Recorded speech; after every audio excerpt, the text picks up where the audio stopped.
আজ সকালে রাজধানীর স্বামী বিবেকানন্দ ময়দানের মাঠে এক অজ্ঞাত যুবকের মৃতদেহ উদ্ধার করেছে পুলিশ। স্থানীয়রা মৃতদেহটি দেখতে পেয়ে খবর দেন পুলিশে। মৃতদেহ উদ্ধার করে ময়নাতদন্তে পাঠিয়েছে পুলিশ। প্রাথমিকভাবে মৃত্যুর কারণ অজানা, তদন্ত চলছে। রাজধানীর স্বামী বিবেকানন্দ মাঠের পাশে এক যুবকের মৃতদেহ উদ্ধার করেছে পুলিশ।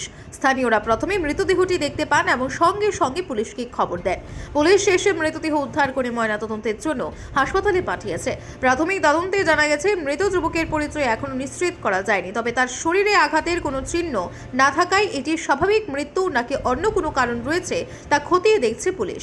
স্থানীয় বাসিন্দারা জানান, এই যুবক মাঝে মাঝেই এলাকায় ঘোরাফেরা করতেন, তবে তার স্থায়ী ঠিকানা জানা নেই। পুলিশ সূত্রে জানা গেছে ময়নাতদন্তের রিপোর্ট হাতে এলে মৃত্যুর প্রকৃত কারণ জানা যাবে। এ বিষয়ে বিস্তারিত তদন্ত চলছে। অনুমান 7:30টার সময় আমাদের কাছে খবর আছে যে আস্তাবল গ্রাউন্ডে একটা আননোন ডেড বডি পড়ে রয়েছে। অ্যাকর্ডিংলি আমরা ঘটনাস্থলে আসি, এসে দেখতে পাই একটা অপরিচিত ব্যক্তির মৃতদেহ এখানে পড়ে রয়েছে।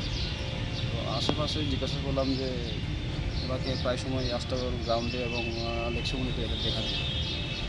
তো এখন প্রাথমিক তদন্তে জানা গেছে যে ও তো অনেকদিন ধরে অসুস্থ বোধ, তো এর কারণে সেই অস্বাভাবিক নাম টান তো কিছু জানা, ওনার নাম তো পরিচয় জানা যায় না। মাঠে মর্নিং ওয়াক করতেছে, তারা দেখতেছে এখানে একটা লুক পড়ে রয়েছে, তো তারা একটু সন্দেহের চোখে দেখতেছে। তো আমরা সবাই মিলে আইলাম, যারা সবাই মাঠে আসি দেখলাম যে সে মারা গেছে। তো ওর বোধহয় মাঠে কিছু ইঁদুর ঘোরাফেরা করে, কুকুরও ঘোরাফেরা করে, তার দুইটা কান টান এগুলো বোধহয় কুকুর বা ইঁদুরে খেয়ে নিচ্ছে, তো মারা গেছে এটা শিওর। এরপরে মাঠের থেকে কেউ পুলিশে ইনফর্ম করা হয়েছে। ওর আমার যতটুকু জানা আছে ওর বাড়ি বরজলা স্কুলের কাছাকাছি কোথাও।